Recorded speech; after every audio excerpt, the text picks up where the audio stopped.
First Tamil season 9 21 October 2025.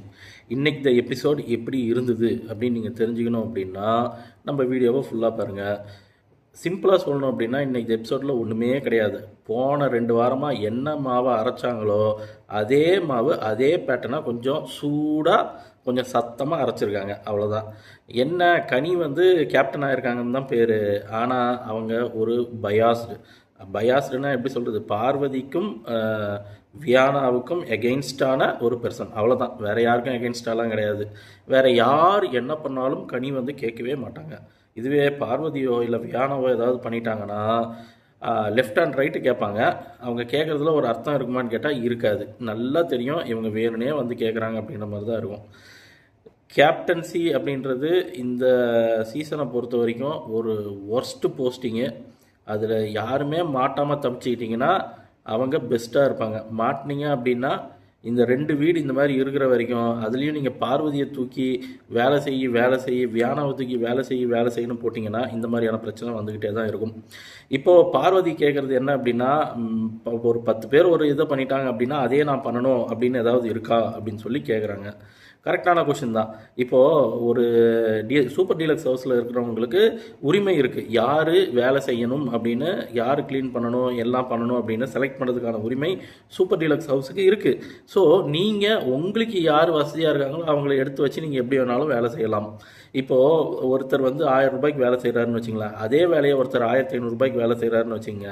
நீங்கள் என்ன நினைக்கிறீங்க, ஓகே 1500 ரூபா கொடுத்து அவனை கூட்டிகிட்டு வந்துட்டு அந்த 500 ரூபாய்க்கு எக்ஸ்ட்ரா வேலையை நம்ம வாங்கிக்கலாம் நீங்கள் நினச்சி அந்த ஆளுக்கிட்ட போயிட்டு, எப்பா இந்த வேலையை பண்ணு அந்த வேலையை பண்ணு, நீ செய்கிற அதே வேலையை ஒருத்தன் 1000 ரூபாய்க்கு பண்ணுறான், நீ ஏன் 1500 ரூபாய் நான் கொடுக்குறேன், இந்த வேலையை நீ செய்ய மாட்டேங்கிறேன்னு கேட்டால் அவன் வேலை செய்ய மாட்டான், அவன் போயிடுவான். அப்படித்தான் நீங்கள் பண்ணுறீங்க. யார் பார்வதியை கூட்டிகிட்டு வந்துட்டு நாங்கள் வந்து மற்றவங்களாம் இந்த வேலையை பண்ணாங்க, நீ ஏன் இந்த வேலையை பண்ண மாட்டேங்கிறேன்னு கேள்வி கேட்கும்போது பார்வதி கேட்குறது கரெக்டு தான். அவங்களுக்குன்னு ஒரு என்ன சொல்கிறது, இதுதான் பண்ணுவேன் அப்படின்னு இருந்தால் அதை மட்டும்தான் அவங்க பண்ணுவாங்கோ. வியானான்னு ஒரு புள்ளப்பூச்சி இருந்தது. அந்த புள்ளப்பூச்சியை வளர்த்து விட்டுட்டீங்கப்பா. இன்றைக்கி இந்த எபிசோடில் வியானாவோட பெர்ஃபார்மன்ஸ் நல்லாவே இருந்தது. என்ன பேச்சு பேசுது அந்த அம்மா, அடேங்க அப்பா, எல்லாத்தையும் நோட் பண்ணி வச்சுருக்குது.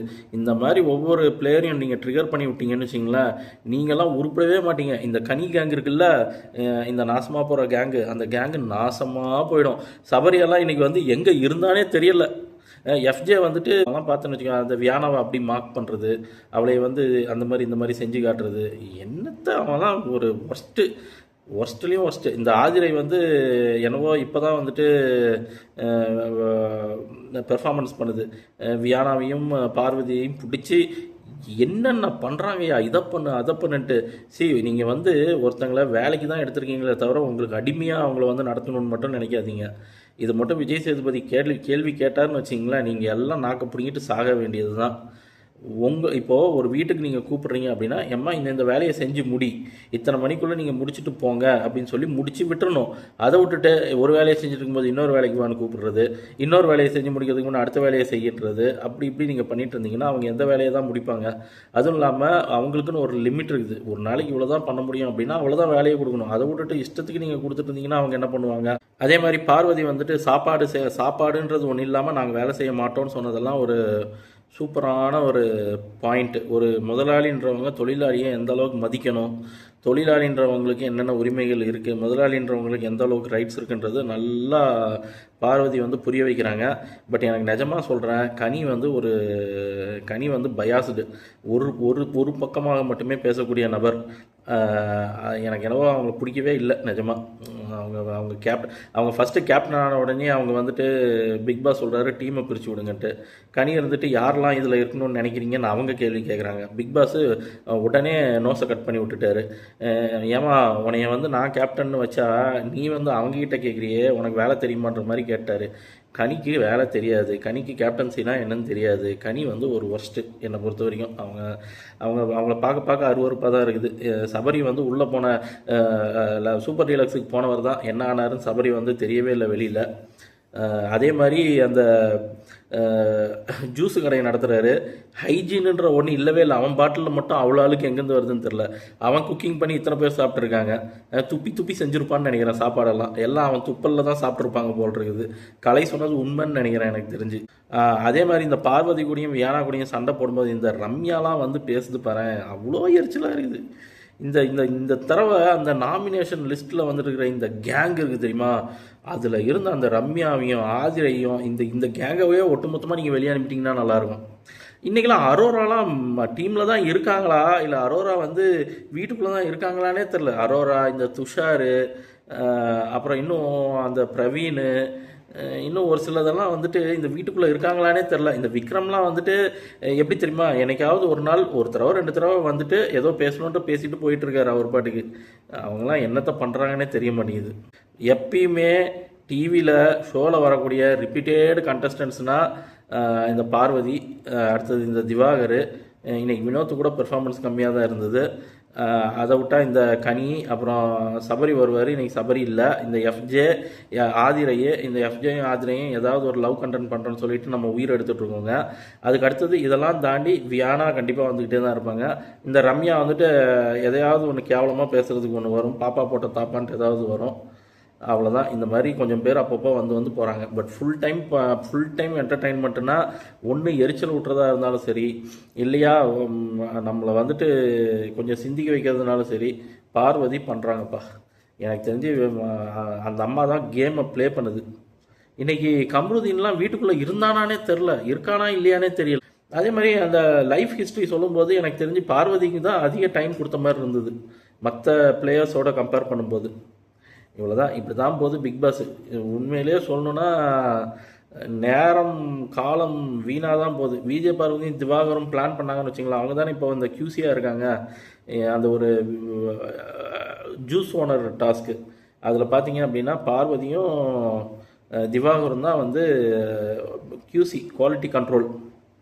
இந்த குவாலிட்டி கண்ட்ரோல் நினச்சாங்கன்னு வச்சிங்களேன், என்ன வேணாலும் பண்ணலாம். அவங்கள வந்து செக் பண்ணி பார்க்கவே முடியாது. ஒரு பாட்டிலை ரிஜெக்ட் பண்ணிட்டாங்கன்னா ரீசன் சொன்னால் போதும். இந்த எஃப்ஜேலாம் வந்துட்டு என்னை வந்து இது பண்ணுங்கள் அதை பண்ணுங்கன்னு சொல்லும்போது ஈஸியாக ஒரு பாட்டிலை தூக்கி எறிஞ்சிடலாம். நீ இந்த மாதிரிலாம் பேசினா அவன் பாட்டிலே நான் எடுத்துக்க மாட்டேன், கெட் அவுட் அப்படின்னு சொல்லி முடிச்சிடலாம். இவங்களுக்கு வேலை தெரியல. அதே மாதிரி போய் ஸ்டாலை வந்து செக் பண்ணணும். ஆதிரை வந்து சொல்லுவாங்க, எங்கள் ஸ்டால்லாம் செக் பண்ணுங்கள் மேடம், ஹைஜீன் மேடம் அப்படின்னு சொல்லுவாங்க. அதுவே வந்து கரெக்டான பாயிண்ட், வேலிடான பாயிண்ட்டு தான். இவங்கெல்லாம் போய் ஸ்டாலை செக் பண்ணணும். ஸ்டாலை வந்து ஹைஜீனாக வச்சுருக்காங்களா, தண்ணியெல்லாம் ஒழுங்காக மிக்ஸ் பண்ணுறாங்களா, ஜூஸ் ஒழுங்காக மிக்ஸ் பண்ணுறாங்களான்னு செக் பண்ணணும். நாளைக்கு பண்ணுறாங்களா இல்லையான்னு நாளைக்கு இந்த எபிசோடில் பார்ப்போம். ஸோ ஓவராலாக இந்த எபிசோடு எப்படி இருந்ததுன்னு கேட்டிங்கன்னா, அந்த 2 பேர் வியானாவையும் பார்வதியும் சுற்றி கத்திக்கிட்டு இருக்காங்க. வியானா ஒரு பாயிண்டில் சொல்லுவாங்க, சாப்பாடு வந்து கொடுக்குறதுல கூட இவங்க பயாஸ்டாக தான் இருந்தாங்க. யாரோ ஒருத்தங்க கேட்டதுக்கு வந்து 1 கப்புக்கு 2 கப்பு வந்து சாம்பாரும் சாப்பாடும் கொடுத்தாங்கன்னு சொன்னாங்க. ஸோ ஆக மொத்தத்தில் பார்வதியும் இப்போதைக்கு வியானாவும் வாயை அடைச்சிட்டாங்க அப்படின்னா அங்கே வீடே வந்து மௌன விரதமாக மாறிவிடும். இதுதான் உண்மை. இவங்க 2 பேர் வாயும் ஒரு 2 நாள் வந்து பிக் பாஸ் வந்து நீங்கள் 2 பேரும் பேசவே கூடாது அப்படின்னாருன்னா வீடே அமைதியாக மாறிடும். இப்படி தான்ப்பா பிக் பாஸ் போகுது. இப்படியே போச்சுன்னா யாருக்குமே பிக் பாஸ் பிடிக்காது, இந்த சீசனே பிடிக்காது. ஒர்ஸ்ட்டு. அதே மாதிரி இந்த ஃப்ரூட்டு ஜூஸ் ஸ்டால் காம்படிஷன் வந்ததில் எல்லாரும் அந்த கனியெல்லாம் பாட்டில் பின்னாடி தான் தேய்ச்சிட்டு இருக்காங்க. இவங்க வந்துட்டு சுத்தத்தை பற்றி பேசிகிட்டு இருக்காங்க. ஆதிரையும் அப்படி தான், எல்லாம் மேலேயும் கீழேயும் தான் தேய்ச்சிட்டு இருக்குதுங்க. இதுங்கெல்லாம் வந்துட்டு பார்வதி உட்காரும்போது வந்து சண்டை போட்டுட்டு இருந்த கேஸுங்க. என்னத்தையோ எதுக்கு. அதே மாதிரி ஓட முடியாமல் பேச்சு திறமை இல்லாமல் குறை சொல்வது அப்படின்னு பார்த்தா திவாகர் மட்டும் கிடையாது, விக்கல்ஸையும் போட்டிருக்கலாம். விக்ரம் அவர் மட்டும் என்ன ஓடிக்கிட்டா இருக்காரு, அவராலையும் ஓட முடியாது. குறை சொல்லுமா, நல்லா குறை சொல்லுவார். பேச்சு திறமை பார்வதி கூட அவரை வந்து காம்பீட் பண்ணி தான் செக் பண்ணி பார்க்கணும். அதை தாண்டி வேறு யார் அந்த மாதிரி இருக்காங்கன்னு பார்த்தா தூக்கி பார்வதியை உள்ளே போட்டாங்க. வியானா அழுது சிம்பத்தியை கிரியேட் பண்ணிடுச்சு. ஸோ வியானா பக்கம் இருந்தவங்க எல்லாமே மாறி வந்துட்டாங்க. எரிச்சலாக இருக்குதுயா இந்த பிக் பாஸை பார்க்குறதுக்கு, கடுப்பை கலப்புறாங்க. இந்த அரோராலாம் வந்து ஒரு திறமையும் கிடையாது. சும்மா லப லப லப லபன்னு கத்துறது. அந்த சும்மா கீழே விழுந்து காலை உடச்சிக்கிறதுல அந்த ரம்யாவை தூக்கி போட்டிருக்கலாம் நீங்கள் கியூசியா. ஒரு நாமினேஷன் ஃப்ரீ பாஸ் வேணும் அப்படின்னா அதை எப்படி யூஸ் பண்ணிக்கணுன்னே தெரியாத கேங் இந்த கேங்கு. அந்த நாமினேஷன் ஃப்ரீ பாஸ் வேணும்னு ஆசைப்பட்டது 2 பேர், திவாகர், பார்வதி. திவாகருக்கு வந்து நாமினேஷன் பாஸ் கிடச்சிருச்சு, ஆனால் பார்வதிக்கு கிடைக்கல. அவளுக்கு கிடைக்கவே விட மாட்டீங்க நீங்கள். ஆனால் மக்கள் எப்படியும் அவங்கள சேவ் பண்ணிகிட்டே தான் இருப்பாங்க கடைசி வரைக்கும். அவங்கள விட்டால் கண்டென்ட்டே கிடையாது. ஷோ ஆரம்பிக்கும் போதே ப்ரொமோவில் பார்த்த சீனோட தான் ஆரம்பிக்குது. அந்த ப்ரொமோவில் கொடுத்த சீனை தவிர வேறு இன்றைக்கி பார்க்குறதுக்கு ஒன்றுமே கிடையாது. எடிட்டர் முக்கியமான சீன் எல்லாத்தையும் போட்டு காட்டிட்டான் ப்ரொமோலேயே. அதை தாண்டி இந்த ஷோவை பார்க்குறதுக்கு என்னத்தையா இருந்ததையோ. விஜய் டிவி நீயே சொல்லியா, 1 மணி நேரம் போடுறல்ல, அவ்வளோ காசு வாங்குறல்ல, எங்களையெல்லாம் பார்த்தா உனக்கு பாவமாக இல்லை? கொஞ்சம் சூடை ஏற்ற ஷோவில்